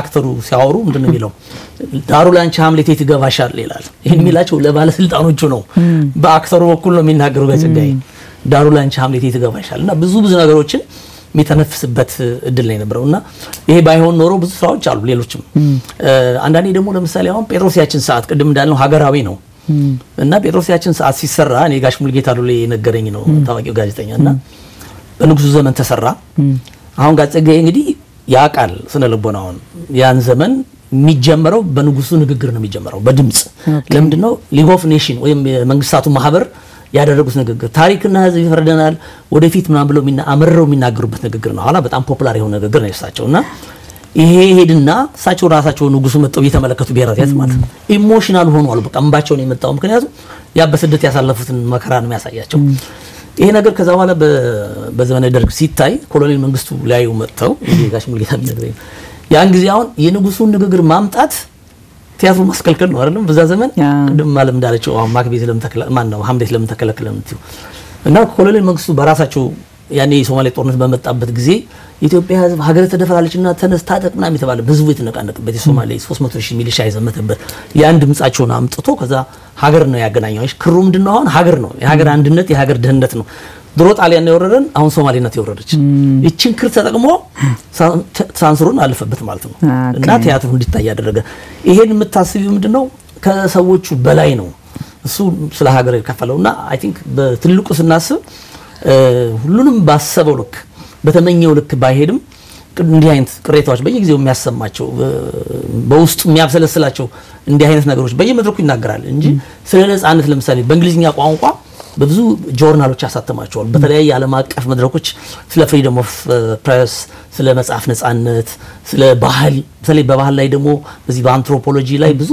ስራዎች ይሰራሉ በእንግሊዝኛ ቋንቋ ተውኔቶችን በእንግሊዝኛ ቋንቋ ጽፈዋል አሁን ኦዳ ኦክ ኦራክል መውሰድ እንችላለን ቴዎድሮስ መጀመሪያ በእንግሊዝኛ ነው የተጻፈው ንጉሱ ባሉበት ነው አዲስ አበባ ዩኒቨርሲቲ የታየው ኮሊዥን ኦፍ አልታርስ ለምሳሌ እንደዛ ነው የሰራውና ይሄ ኢንተርናሽናል እንትሩም አለ እንግሊዝ ሀገር የተሰሩ ስራዎች ናቸው አሁን ቴዎድሮስ እንግሊዝ ሀገር ተሰርተዋል በእንግሊዝኛ ማለት ነውና እነዚህ ስራዎችም ስታዩ እንዲሁ እዚህ ሀገር ውስጥ አፍነሽ የምታስቀሪው ኢንተርናሽናል ገኖ መውጣት የነበረበት ነው ሌላ ሀገር ውስጥ ቢሆን ኖሮ ጋጨጋዬ ብለሽ ታስቢ ከዚህ በላይ ገኖ ሊወጣ የሚገባው ነበር ባለማ ያም ሆኖ ብዙዎቹ ሪኮግናይዝ የሚያደርጉት ባለማቀፍ ብዙ ጊዜ ተጋበዘ ደራሲ ነውና እንደምኞቱ እንዳው እኛም እንደምንፈልገው ሆኖ ቢሳካ አሁን ደግሞ እኔ አንድ ነገር እንደው ሰጀስ ማረጋው እንደ ክላሲክ ስራዎችን የሚያሳይ አንድ ቲያትር ቢኖር ኖሮ የታዩት በድጋሚ የሚታዩበት ያልታዩት ደግሞ የሚቀርቡበት መሆን ነበረበት የእነዚህ ጸጋዬ ገብረመድህን የመንግስቱ ለማ አይነት ትልቅ ስራዎች እነከበደ ሚካኤል የሚቀርቡበት ቢሆን ጥሩ ነው ያስባለሁ በጣም አይ ሆፕ ሶ አይ ሆፕ እንመለከታቸዋለን አለምዬ ወደ አንቺ ልምጣ እንግዲህ በጣም ጋሽ ጸጋዬ በጣም ዲፕሊ ሰፖርቲቭ ያንቺ የምትሰራቸውን ስራዎች አሁን እዚህ ሀገር ጣይቱን ካልቸራል ሴንተር ከፍታለው የሚለው ሐሳብ ሲመጣ ስታማክሪያቸው ራሱ በጣም ሰፖርቲቭ ነበሩ ከዛም በኋላ አንቺም እንደዚሁ በጣም እየተመላለሽ ኒውዮርክ ያያያሻቸው ከሳቸው ጋር ብዙ ጊዜ አሳልፈሻል እስከ መጨረሻም ጊዜ ድረስና እስቲ ያንን ጊዜ እንዴት ነበር የሳቸው በምን በኩል ፋይናል ክሪኤቲቪቲ የሳቸው ምንድን ነበር የሚመስለው እስከ መጨረሻ ጊዜ ነበረው ባንቺ እይታ ልክ ነሽ እኔ ጣይቱ ማከልን እንድከፍትም ከከፈትኩም በኋላ ደግሞ በእያንዳንዱ ችግርና እንቅፋቴ ላይ እንዳታቋርጫት ይለኝ የነበረው ጋሽ ጸጋዬ ነው እውነት ለመናገር በጣም ነበር የሚደግፈኝ በስልክም በስራም በሐሳብም እንደውም አሁን ጴጥሮስን ሲጠቅስ ብዙ የዚህ የቤተ ክህነት ሁኔታዎችና የካህናትን አንዳንድ ችግሮች እዚህ አካባቢ ያሉትን ስለ ቤተ ክርስቲያን ማወራውና እስቲ ጴጥሮስ ላይ ጨምርበት ለው ነበር። እስቲ አስረጅኝ ምንድነው ያሉት እዛ አካባቢ ያለ የእውነት ጴጥሮስ ላይ እየሰራ ነበር የተለየ ስራዎችና መልእክቶች ለማድረግ ማለት ነው። ሳይሳካልን ቀረ እንጂ ግን እንደዛ ይያለን እየተማከረን ብዙ ነገሮች ሰርተናል። ከዛ በኋላም ደግሞ እንደው የሃሁ በ6 ወርን ድርሰት ቅድም እንዳወራ ነው በጣም የገነነና የተወደደ ድርሰት ቀጥሎ ደግሞ ሃሁ ፐፑ የሚል ጽፎ ነበር ጋይ ጸጋዬ። እሱንም ቀንጭበን እዚህ ሰርተናል። በነገርሽ ላይ አቤ ዘግይቶ ስለመጣ ነው እንጂ ሃምሌትንም እዚህ ቀንጭበን ሰርተን አቤ ደግሞ ሃምሌት ውስጥ የኦፊሊያ አባት ሆኖ እንዲጫወት በቅቷል በዛ በጣይቱ ማከልና ጣይቱ ማከልን በማረግበት ሰዓት ብዙ እንቅፋት ነው ብዙ ችግር አለ ብዙ መከራን ያሳለፍኩት። ጋይ ጸጋዬ በጣም ነበር የሚረዳኝ በጣም ይደግፈኝ ነበር እንዳላቋርጥም ያበረታኝ ነበር። ከዛ ሌላ እንዳልኩሽ ነው አንድ 3 ጊዜ 4 ጊዜም እሱም ራሱ በአካልም እየተገኘ እዚህም ጥሩ ዝግጅቶችና ዝግጅቶች አድርገንለታል። ደስ የሚለኝ ነገር ብዙ ስንቅ ይዟል። በስደትም ዓለም አክብሮታችንን ፍቅራችንን ስራዎቹን እንዲያይ አድርገናል። ብዙ ስራ ሰራሁ እኔ እንደውም አሁን ያንቺን ቃለ መጠይቅ ሳስብ ከ10 ከ11 በላይ የጋይ ጸጋዬን ስራዎች ሰርቻለሁ። ዝም ብዬ ስቆጥር በጣም ነው የገረመኝ። 10ኛው አመቴንም ጣይቱን ሳከብር ማክቤዝን ነው ተጫውቾም ስለማላቅ ሲዘጋጅም ስላላየሁት ለኔ እንደ ቻሌንጅ ወስጄ ያዘጋጀሁት ማክቤዝን ነው። የጋይ ጸጋዬን ወደ 22 23 ተዋንያኖች ይሳተፉበት የነበሩ አማተሮች አሰልጥነን ጥቂት መደበኛ ተዋንያኖችን ጨምሬ ነው ያዘጋጀሁትና በጣም ረዳት የደጋፊ ጉልበቴ ነበር ጋይ ጸጋዬ። ከዛ ሌላ ልጆቹ ያልኩሽ ቅድም ለዚህ ነው አደይ ያባቷ ልደት በመጣ ቁጥር ለጣይቱ ማዕከል የአመታዊ ቼክ ትልክ ነበር ማንም ሳያስባት ጣይቱ እንዲቀጥልና እንዲጠነክር። አሁን ደግሞ ማህሌት ተተክታለች። ማህሌት ደግሞ እንደዛ ማድረግ ጀምራለችና ልጆቹም ናቸው አብረውኝ አልተለዩኝም አብረውኝ አሉ። ገንዘብ አግኝተውበት አይደለም ወይም ደግሞ ድርሰቱ ሲታይ ምንድነው የሚገኘው ብለው ጠይቀውኝ አይደለምና በጣም እንዲህ ተሳስረን ነው ነው እንደውም እኛ አስበነው የነበረው ለጋይ ጸጋዬ በአዲስ አበባ ዩኒቨርሲቲ በኩል እንደው የስኮላርሺፕ ትንሽ ምንጭ እንዲሆንና በየአመቱ በስነ ጽሁፍም ይሁን በቲያትር የሚወጡ ጎበዝ ተማሪዎች ከዚህ ምንልካቸውና ምንደግፋቸው እንዲኖሩ ምናስብ ነበር። ይሄ መቼም የማይቀር ነገር ነው። ቅድም እድለኝነቱን አለማየሁ ሲጠቅስ በጣም እውነት ነው። ልጆቹ በጣም ጠንካራ ልጆች ናቸው። አማህሉ በተለይ ልጆቹ ሌሎቹም ያቃሉ ስታስታምሙም ስትሸከሙ የነበረችው ማህሉ ናት። በጣም ዲትም ጄኔቫ ስለነበረች ስዊድን ስለሆነች ማለት ነው። አደይም ያው ትምህርት ቤቷ ነበረች ከዛም በኋላ ገና ናት። በዛ ላይ በመጽሐፍ ህትመትና ስራዎቹ ለህዝብ በማቅረብ ረገድ እንደ ጋይ ጸጋዬ የተሳካለት ልጆች የለም በእውነት ሌሎች ደራሲያን በጣም ነው ልናመሰግናቸው የሚገባው። ከዛ በተረፈ ደግሞ የሙያ ልጆቹን ደግሞ እንዳንቺ አይነት ማለት ነው አላቋረጥንም። የጋይ ጸጋዬን ስራዎች ከመድረክ ላይ ወርደው አያውቁም። ሁሌ በየዝግጅቶቻችን አሉ። ሁሉ ጊዜ ግጥሞቹን ሁሉ ጊዜ መነባንቦቹን ሁሉ ጊዜ ስራዎቹን እናቀርባለን። አሁንም አዲስ አበባ ውስጥ እሳቷ አበባን አሁን አቤ ባልቻ ሰርቶት እንዴት የሚያምር ሙዚቃዊ ዳንስ ድራማ ተሰርቷል አይቼዋለሁ። ተስፋዬ ሲማ ደግሞ ሃሁ ፐፑን ሰራው። የጋይ ጸጋዬ የመጨረሻ ድርሰቱ ቅድም የጠቀስሽው ፐፑ ፊደል ማዶ የሚል ነው። ፐፑ ፊደል ማዶ በወቅቱ ላይ የተሰራ የተጻፈ በጣም ኃይለኛ ቲያትር ነው።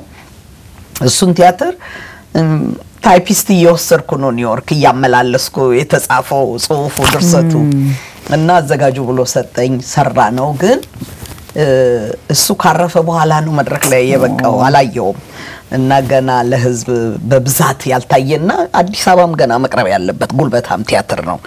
የጋይ ጸጋዬ ድርሰቶች ሌላው እኮ ጉልበታቸው እናት ዓለም ጠኑን አሁን ከተስፋዬ ሲማ ጋር እዚህም ሰርተነዋል። አሁንም ኢትዮጵያ ስንሰራው ነበረ። ከዛ ውስጥ እየቀነጨብን እያወጣንም እንሰራለን።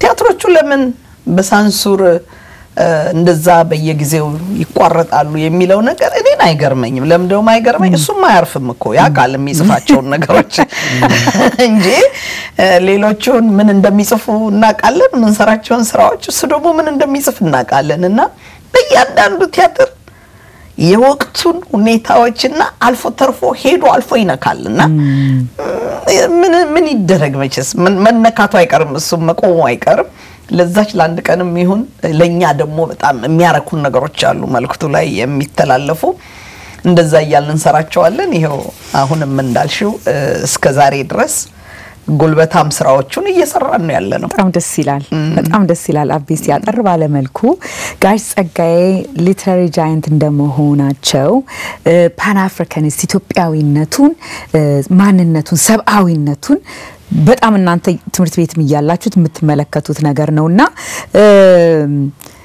ባሁኑ ጊዜ ሆኖ ይሄንን እንዴት አርገን ብንመለከተው ጥሩ ነው ተላለ እንደ ቲያትር ተማሪም ሆነ ፖሊሲም ላይ የምትሰራ ሰው ስለሆንክ እንደው አጠር ባለ መልኩ እሱን የሳቸው ማንነት ኢትዮጵያኒስት መሆን ማለት ምን ማለት ነው ከሚሉ እናንተ ከተረዳው ያኔ ምን ትላለ እንግዲህ ጋሽ ጸጋዬ ኢትዮጵያኒስት የሚለውን መርህ ከጅምሩ ነው የተለያዩ ባህሎች ውህደት ፍጡረት ነው ጋሽ ጸጋዬ በራሱ ኦሮምኛ ቋንቋን መናገር የሚችል አማርኛን የሚናገር ግዕዝን የተማረ ቅኔን የሚናገር አፈታሪክን ሚቶሎጂን ኢትዮጵያን ስብዕና ይዞ የተነሳ ነው የስራዎች በሚሰሩበት ጊዜ የነበረው የፓን አፍሪካን ሙቭመንት ውስጥ ጉልህ ሚና የነበረው ሰው ነው በወቅቱ የነበሩ የኪነ ጥበብ ባለሙያዎች በአፍሪካ እንቅስቃሴ ውስጥ የነበራቸው ሚና ላይ እሱም ተጨባጭ ለውጥ አምጥቷል እና ዋናው ግን ቴክ አዌይ ብለሽ ወደ ኋላ ስንመለስ በኢትዮጵያዊነት እንደ ሰው ማሰብ ካልቸራችንን ባህላችንን ማንነታችንን እንዳለ ይዘን ግን እንደ ሰው ማሰብ አንድነትን ህብረትን ካራክተር ወይም ትክክለኛ ስብዕናን በጎነትን መያዝ ወሳኝ ነገሮች እንዳሉ አሁን በተለይ በዚህ በውጭ ሀገር የሚኖሩ ሰዎች በቂ ግራውንድ እንዲኖረን የሚያደርጉ ናቸው ጋሽ ጸጋዬ ስራዎች በኢትዮጵያዊነትን የአፍሪካዊነት የነጻነት የኩራት የተጋድሎ የጀግንነት መገለጫ አድርጎ ሌሎች አፍሪካውያን በተምሳሌትነት ነው ያቀርበው ያኛ ቀና ብለን እንድንሄድ መንገድ ከፍቷል ልጆቻችን ደግሞ በዛው መስመር እንዲሄዱ ግራውንድ እንዳላቸው ማንነታቸው የጸና እንደሆነ ነፍሳቸውን ስብዕናቸውን ማንነታቸውን ሳይሸጡ እንደ ሰው ኖረው እንዲያልፉ የምናስተላልፍበት መንገድ ከፍቶልናል ብዬ ነው የማስበው በጣም ደስ ይላል ማህሌት ወደ አንቺ ልምጣ የመጨረሻ ጥያቄ እንደ ልጅነትሽ አባትሽ እንደ ፋን ልጅ ብቻ አይደለሽም አንቺ ያባትሽም ትልቅ አድናቂ ነሽ አይደለ እና what do you hope እንደው ምንድነው ምኞትሽ የሚቀጥለው ጄኔሬሽን ኢትዮጵያውያኖች ከአባቴ ስራ ያባቴን በዚህ በኩል ቢያስታውሱስ ቴክ አዌይ ይሄ ከመጽሐፉ ይሄ ነው ብቲ ምንድነው ታያለሽ እንግዲህ ትልቁነቱ ኢትዮጵያዊነት ይመስለኛል የሆነት እሱ ህመሙ መከፋፈል ነበር በጣም ነበር የሚጎዳው ይሄ ኤትኒክ ፖለቲክስ አይወድም ስለ ኢትዮጵያዊነት ስለ ፓን አፍሪካንነት ስለ ዓለም ሲቲዘንሺፕ ነበር የሚያምነውና ስራዎቹንም የሚያሳዩት እሱን ለማሳየት ነው የሚሞክረው ቢያስባለው ትልቁ መልክቱ ብዙ ሌሎች መልክቶችም አሉት ግን እሱኛው መልክቱ በደንብ ኤምፋሳይዝ ቢደረግና ለህብረት የሚጠቅም ይመስለኛል እና ስለ ሀገራችንም ቅድም እንዳለው አበበ ለኩራታችንም ማንነታችንን ቀና ብለን እንድንሄድ የሚጠቅመን ይመስለኛል እና የሚገርምሽ ነገር ትላንትና ማታ ስለዚህ ኢንተርቪው ያሰብኩ ሳለ አንድ አሜሪካዊ ጓደኛዬ የሆነ ነገር ላከችልኝ ቦኖ አለ አይደለ የዩቲዩብ አርቲስት ቦኖ እሱ አሁን ስቶሪስ ኦፍ ሰረንደር የሚል ፊልም አውጥቷል አሁን ሜይ ላይ ነው ያወጣው እና እዛ ውስጥ ከናይል ከአባቴ ናይል ፖኤም ላይ የጠቀሰው ጥቅስ አለ in the film ይሄ አሁን የወጣው እኔ ራሴ ሰው ነው የነገረኝ እንጂ አላውቅም ነበርና በሚገርም አጋጣሚዎች አምልጦ እንደወጣና እሱንም የፈለገው ነገር የደረሰለት ይመስለኛል አንዳንዴ ኢትዮጵያዊነት ብቻ ሳይሆን ኢንተርናሽናል ሰው መሆንና ድሮ አሁን Day of the African Child የሚባል የዩኤን ኢቨንት ነበር እዛ ላይ ሳተፍ ነበር የኤዩን አንተም የሱ ግጥም ነው የኤዩ አንተም አሁን እስከዛሬ ድረስ ኤዩ የሚጠቀምበትና ትልቁ መልእክት አንድነትና በቃ የሁማኒቴሪያን የሁላችንም ያንድ ሰው ግንድ ሆኖም ግንዱ ያው ኢትዮጵያን የተነሳ ነው የሱ ክርክር እሱ በጣም እንትን ተቀበለን እሱ ይመስለኛል መልእክቱ እንዲወጣ የምፈልገው መልእክት በጣም ደስ የሚል መልእክት ደስ የሚል መዝጊያ መቼስ ስለጋሽ ጸጋዬ የአንድ ሰዓት ፕሮግራም በቂ ሆነ አይደለም የናንተ ፐርስፔክቲቭ በፍጹም በቂ ሆነ አይደለም ግን አይ ሆፕ ሰዎች ይሄንን ተረድተው ይሄንን መጽሐፍ ፒክ አፕ እንዲያረጉ እንዲያነቡ ስለሳቸው ማንነት እንዲረዱ እንደው እንደ ትንሽ መንደርደሪያ ይሆናል በማለት ነው ሁላችሁም ጊዜያችሁን ወስዳችሁ ከኛ ጋር ስላደረጋችሁት ቆይታ በጣም አርጌ አመሰግናለሁ እንግዲህ እንደተባለው መጽሐፉ አማዞን ላይ አለ የተለያዩ ኢትዮጵያ ውስጥ የተለያዩ ቡክስቶሮች ውስጥ አለ አንብቡት ግዙት እና ለእናንተ ሙቀታችን ሁላችንም አንድ ላይ ይስፋ ማለት ነው so thank you አለምዬ thank you so much በጣም እናመሰግንሻለን thank you ፋሲልየንም ማመስገን ይኖርብናል በእውነት ፋሲልየ ቆንጆ አርጎ ነው የጻፈው ፋሲልም ማመስገን አለበት ልክ ነው ሁሉም ሊመሰገን ይገባዋል ማመስገን አለበት እግዚአብሔር ይመስገን እስቲ አጠር ያለች ረፍት ደግሞ እንውሰድና ቆይታችን እንቀጥላለን ከኛ ጋር ቆዩ The countdown is on. Empowers the Community Weekend is happening Saturday, August 2nd at the DC Convention Center. Can you believe it's our 9th year? I hope to see you there. We have lots of power panels, interactive session, marketplace for businesses, health and wellness. This is an event for the whole family. We hope to see you. Get your tickets early. Vendors, if you want to showcase your products and services, email us at salimb@empowercw.com. See you in Washington, D.C.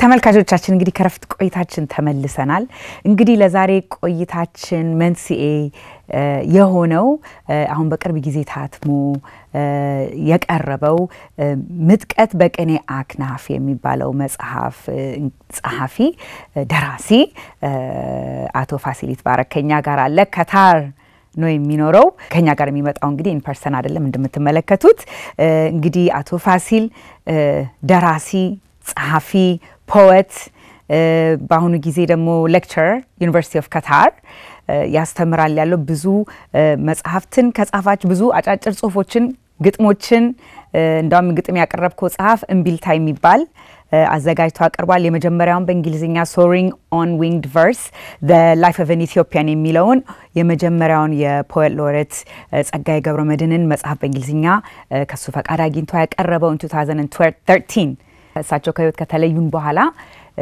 የቀረበ መጽሐፍ ነው እንግዲህ ይሄንን መጽሐፍ ነው አሁን በአማርኛ ትራንስሌት ተደርጎ ለአንባቢያን የቀረበው በተጨማሪም ከዚህ ሌላ የጻፈው መጽሐፍ Textures of Dream ልክ ነኝ የሚል መጽሐፍ ጽፎም እንደዚሁ አቀርቧል ማለት ነው ፋሲል ጊዜህን ወስደ ከኛ ጋር ይሄን ቆይታ ስለምታረግ በጣም አርጌ አመሰግናለሁ ይሄ እንደዚህ አይነት መጽሐፍ እንግዲህ ሲቀርብ በብዙ ልፋት ብዙ ጊዜ ወስዶ በብዙ ሰዎች ትብብር የሚቀርብ መጽሐፍ ነውና ኮንግራቹሌሽንስ በዚህ መልኩ ማቅረብ ስለቻላችሁ በጣም ደስ የሚል ነገር ነው ለቀሪው ትውልድ ቅርጽ ነው እንግዲህ ያተረፈን ያለነው እንደነዚህ አይነት ትልልቅ አይኮንስ ኢትዮጵያ ውስጥ ብዙ ያበረከቱ በአርት እና አርት ስፔስ በደራሲነት በጸሐፊነት የሳቸው ለጋሲ እንግዲህ ለብዙ ኢትዮጵያውያኖች ትርፍ የሆነ አሁን ብዙ ወጣቶችም የሚማሩበት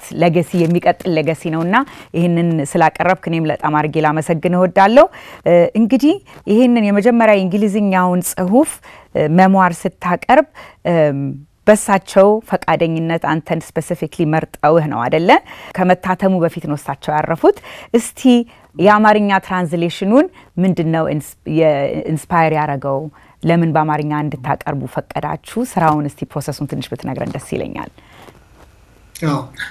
ኦኬ ታንክ ዩ እኔም ስለጋበዝሽኝ በጣም አመሰግናለሁ በአማርኛ እንዲጻፍ የተፈለገው በእንግሊዝኛ የተጻፈውን መጽሐፍ ያነበቡ ሰዎች በጣም ወደዱትና ብዙ ስለጋሽ ጸጋዬ የማያውቁትን በማወቃቸው የተደነቁባቸውን የህይወት ገጠመኞችን ግለሰባዊ ስብዕናውን መመልከት ችለዋል በዛ መጽሐፍ እና ታዲያ እነዚህ ሰዎችም ሆኑ መጽሐፉን ያላነበቡ ግን ስለ መጽሐፉ የሰሙ ሰዎችም ጭምር ለምንድነው እንግሊዝኛ ማንበብ ለማይችሉ በርካታ ኢትዮጵያውያን በአማርኛ የማይቀርበው የሚል ቅሬታና ጥያቄ በማቅረባቸው እኛም ደግሞ በብዙ ኢትዮጵያውያን ልብ ውስጥ የተለየ ቦታ ያለው የጋሽ ጸጋዬ ባዮግራፊ በአማርኛም ጭምር አለመቅረቡ ተገቢ እንዳልሆነ ስለተረዳን በቃ በአማርኛ እንዲዘጋጅ ወሰን ማለት ነው በዛ ምክንያት ነው በአማርኛ የተጻፈው መጽሐፉ ደስ ይላል በጣም እንግዲህ ከሳቸው ጋር የነበረ በጣም ፐርሰናል የሆነ ግንኙነት ነበረ እንዴት ነው እስቲ ተዋወቃችሁት የናንተ ግንኙነት ምን ነው የሚመስለው እንደው በጣም ከሳቸው ጋር እንዲር ያረገኝ ብዙ አምሹር ሜሞሪዎች አሉ ብዙ ወደ ኋላ ተመልክተ ስታስበው በቃ የሳቸውን ማንነት በጣም አንተ የምታደንቅበት ብዙ ነገሮች ገጣሚዎች አሉ ግን ፐርሰናሊም ነው የምታውቃቸው እንዴት ነበረ ይሄ ግንኙነት እንዴት ተዋወቃችሁ ጋሽ ጸጋዬን ለመጀመሪያ ጊዜ በአካል አግኝቼ የተዋወቅኩት ከአዲስ አበባ ዩኒቨርሲቲ ተመርቄ ከልጁ ከማለት ጋር አንድ መስሪያ ቤት ስራ እንደጀመር ነበር አንዳንድ ጊዜ ከቤታቸው እንሄዳለን ጋሽ ጸጋዬም የትውልድና የእድገት ሀገር ወሎ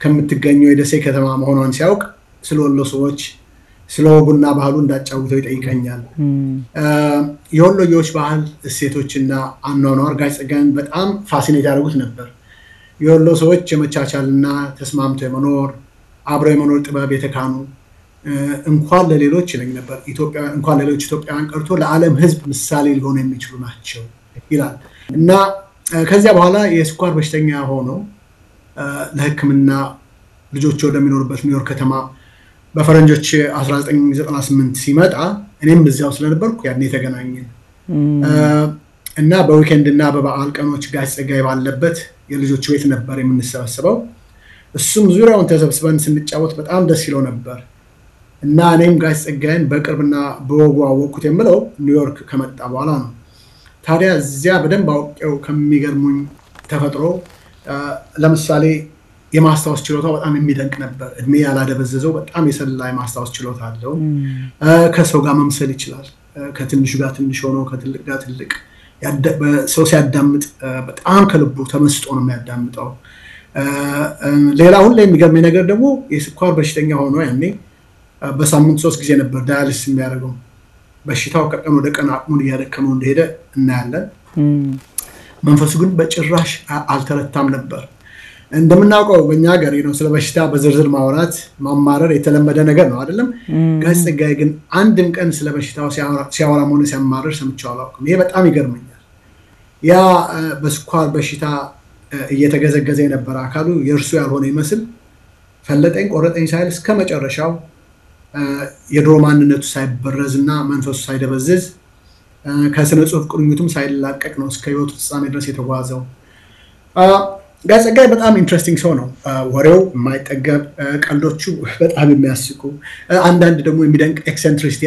ያሉት ሰው ነበር ለምሳሌ በጣም ከሚገርመኝ ነገር እንትን አንዳንድ ጊዜ ቤት ቁጭ ብሎ መጽሐፍ ይሰለቸዋል I mean anytime when I went home he's either ከሰዎች ጋር ያወራል ወይም ደግሞ ቁጭ ብሎ መጽሐፍ ሲጽፍ ሲያነብ ወይም ግጥም ሲጽፍ ሆነ እንደዛ ሲያደርግ ነው የማገኘው እና ሲሰለቸው እዛ ሰፈራቸው ያለ ስታርባክስ መሄድ ይፈልጋል እና ወረቀቱን ስክሪፕቶ ምናምን ይዞ ይሄድና የስታርባክስ ቡና በጣም ይመረኛል ይላል አይወደውም ስለዚህ ምን ያደርጋል ዴሊ ውስጥ ይሄድና ዝም ብሎ ይሄ ቀጭን ቡና ይገዛና በፔፐር ካፕ እሱን ይዞ ይገባል ስታርባክስ እና እሷን ይዞ ነው የሚቀመጠው ስታርባክስ ቡና ያዝብ እና አንድ ጠረጴዛ ይዞ ወረቀቱን እዛ ዘረጋግቶ ቁጭ ብላችን የዴሊ ቡና ይዞ ይጠጣል ሰዎቹ ስለሚያውቁት ምንም አይሉትም ለሌሎች የሚያደርጉት እንደገና ለሱ ያደርጉለታል በጣም የሚገርምሽ አንዳንድ ጊዜ ያቺ ቡና ስትቀዘቅዝ አስተናጋጁን ይጠራና ባክን ይችና ሙቅልኝ ይለዋል ወዲያው ሙቆ ያመጣለታል እና በጣም እንትን ነው አንዳንዴ በራሱ ዓለም የሚኖር ኤክሰንትሪክ ነገር ነው ፊልም በጣም ይወዳል ለምሳሌ ምን አይነት ፊልሞች ይወዱ ነበር በቃ ይሄ በተለይ ድራማ ፊልሞች ነበር የሚወደውና እስኪ መርጠህ ጥሩ ፊልም ንገረኝ ይለኛል እነግረዋለሁኝ ሄዶ ያዋል እና ፊልሙን ሲያይ በጣም ተመስጦ ነው በጣም ከወደደው ሁለቴ ሶስቴ አንዳንዴ እስከ 4 ጊዜ ድረስ ያዋል እና each time the same movie እና ብሬ ማየት አለብኝ 4-3 ጊዜ ማለት ነው ስርጭት ይያለኝ ግን ያው ግን ከወጣን በኋላ እንደገና ስለ ፊልሙ የሚነግረኝ አዳዲስ ነገሮችን ያላየኋቸው ነገሮች ሂስ very unique on a perspective እሱን መስማት በጣም ደስ ይለኝ ነበር እና በጣም ኢንትረስቲንግ ሰው ነበር ነገሮችን የሚያይበት ሁኔታ በጣም የተለየ ከሰው ጋር የመጫወት የማዳመጥና ወሬው የማይጠገብ ሰው ነበር በጣም ፋሲኔቲንግ ሆነ ሰው ነበር በጣም እድለኛ ነህ አንተ እንደዚህ አይነት ጊዜ ለማሳለፍ መቻል መጽሐፉ ሲጀመር እንግዲህ በጣም ልብን የሚነካ ዴዲኬሽን አለው። የመጨረሻ ልጁ ዶክተር አደይ ጸጋዬ በብዙ ሰዎች በጣም የምትደነቅ ፊዚሽን በድንገት she passed away አይደለ ኒውዮርክ ከተማ ውስጥ የምትሰራበት በጣም ለብዙ ሰዎች ተስፋ የነበረች ሰው ናት እና ምን ያህል ሚና ተጫውታለች እዚህ መጽሐፍ ላይ እና ምን የሚሰማት ይመስልሃል ደግሞ መጽሐፉ አሁን ለዚህ ደርሶ ለህዝብ ሲቀርብ? ዶክተር አደይ የጋሽ ጸጋዬ የመጨረሻ ልጅ ነች። የተዋጣላትና የተወደደች ዶክተር ነበረች። በምትሰራበት የኒውዮርክ ሆስፒታል እጅግ የተደነቀች በተለይ ደግሞ የኮሮና ወረርሽኝ ኒውዮርክ ላይ የጭንቀትና የእልቂት ድባብ በጣለበት ወቅት ዶክተር አደይ ከወረርሽኙ ጋር በነበረው ፍልሚያ ግንባር ቀደም ሚና መጫወቷ በተለያዩ ታላላቅ የዜና አውታሮች የተዘገበላት ናት እና መጽሐፉን በአማርኛ ለማዘጋጀት ባደረግነው ጥረት ላይ ለመነጋገር 6 ሆነን ስንገናኝ በዙም እሷም she was always there ሁሌ ትመጣ ነበር። የስብሰባው ዓላማ አማርኛውን ሪቫይዝ ለማድረግ በእንግሊዝኛ ከተጻፈው ጋር መስማማቱንና አንዳንድ አርትዖታዊ ግድፈቶች አለመኖራቸውን ለማረጋገጥ ሁላችንም አስተያየት ለመስጠት ነበር። ታዲያ በዚህ ጥረት ዶክተር አደይ ሳታሰልስ ነው የተሳተፈችው። አንዳንዴ በጣም ኢምፖርታንት የሆኑ ጥያቄዎችን ትጠይቅ ነበር። ብዙ ጊዜ ደግሞ ብዙዎቻችን ልብ ያለናቸውን ግድፈቶች በማየት የበኩሏን አስተዋጽኦ አበርክታለች እና መጽሐፉን አክቹዋሊ ልንጨርስ ትንሽ ሲቀረን ነው በድንገት በጭራሽ ባልተጠበቀ ሁኔታ በሞት የተለየችን። it's very sad. እንግዲህ ጋሽ ጸጋዬ በጣም is a literary giant አይደለ በኢትዮጵያ ብቻ ሳይሆን በአፍሪካም በዓለምም ደረጃ እና ሰዎቹ ከዚህ መጽሐፍ ሰው የሚያነብሰው ምን ይጠብቃል? ምን የሚያጓጓ ነገር ይጠብቃል? ስለ መጽሐፉ ትንሽ ለሰው ኮንቴንቱን ትንሽ ብትነግረን መግለጽ ብትችል ደስ ይለኛል። እንግዲህ ስለ ጋሽ ጸጋዬ ስራዎች ስለ ጻፋቸው እጅግ በርካታና ተወዳጅ ቲያትሮቹ፣ ስለ ግጥሞቹ፣ የምርምር ጽሁፎቹና ንግግሮቹ ብዙ ሰዎች በተለያየ መድረኮች አውስተውታል፣ ተወያይተውበታል። ብዙ ጽሁፎችም ተጽፈዋል። ከነዚህ ሁሉ ጎድሎ የነበረው ጋሽ ጸጋዬ ከታላቅ የኢትዮጵያ የሥነ ጽሁፍ ፈርጥነቱ ባሻገር እንደ አንድ ሰው ህይወቱ እንዴት ነበር? የበቀለበት ቤተሰብ፣ ትውልዱ፣ የልጅነት የጎልማሳነት ህይወቱ ምን ይመስል ነበር?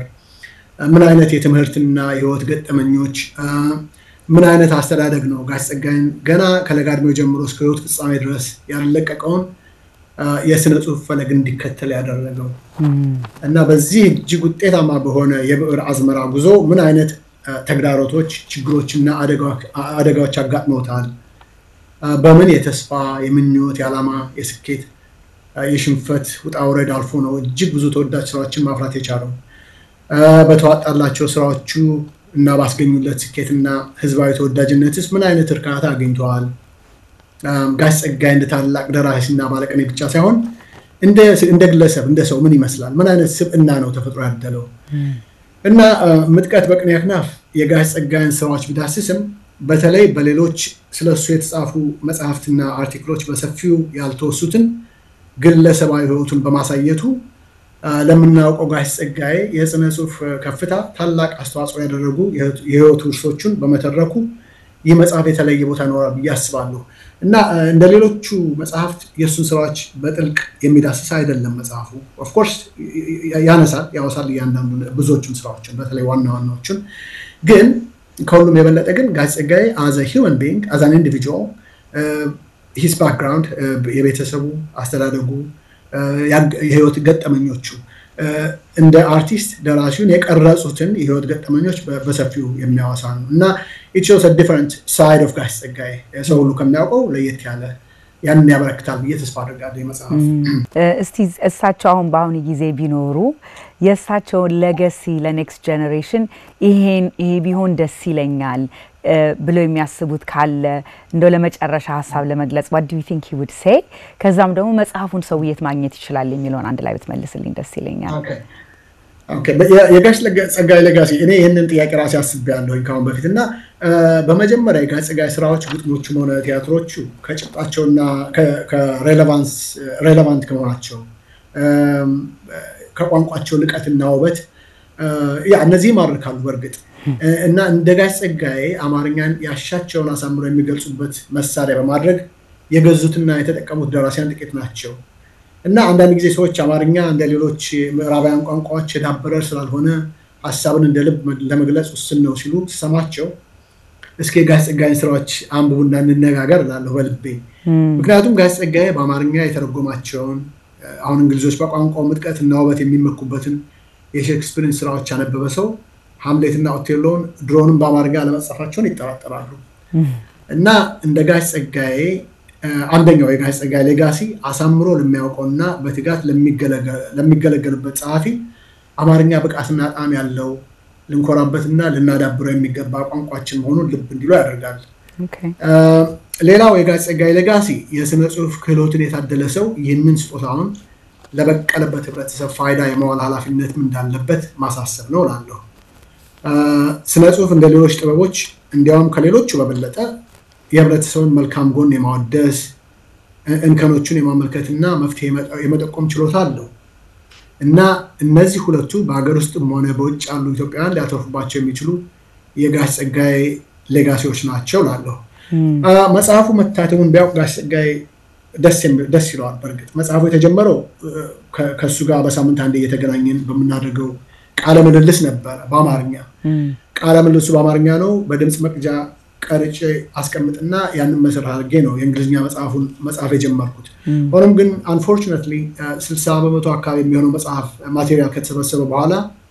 ጋሽ ጸጋዬ አረፈ ስለዚህ የተረፉትን ማቴሪያል ከሌላ ቦታ ከሰዎች ከሪሶርስ ሰባስቤ ነው መጽሐፉ ለህትመት እንዲበቃ የተደረገው እና መጽሐፉ ተጠናቆ ለህትመት መብቃቱና አሁን ደግሞ በአማርኛ መቅረቡ ደስ ያሰኛል ብዬ አስባለሁ ከዚያ በላይ ግን በስራዎቹ ሁሉ ላይ በግልጽ የምናየው የተለየ የሀገርና የህዝብ ፍቅሩን በጻፋቸው ግጥሞችና ቲያትሮች አማካኝነት በተለይ ወጣት ኢትዮጵያውያንና ደራሲያን ወርሰውት ቢያይ እጅጉን ደስ እንደሚለው እርግጠኛ ነኝ ኢትዮጵያን እንደ ጋሽ ጸጋዬ የሚወድ እንደ ጋሽ ጸጋዬ አሳምሮ የሚያቅሰው አላቅም እና ያንን ነው ማውረስ የፈለገው በስራዎቹም በአኗኗሩም በሚናገረውም ነገር ሁሉ እና ሰዎች ልክ እንደሱ ሀገራቸውን አውቀው ኢትዮጵያን አፍቅረው ህብረተሰባቸውን ለማገልገል ቢነሱ በጣም ደስ የሚለው ይመስለኛል እና በስራውም ትቶልን ሄደ የሚለው ነገር ትልቁ ሌጋሲ እሱ ነው እና መጽሐፉን እንግዲህ ሰው የት መግዛት ይችላል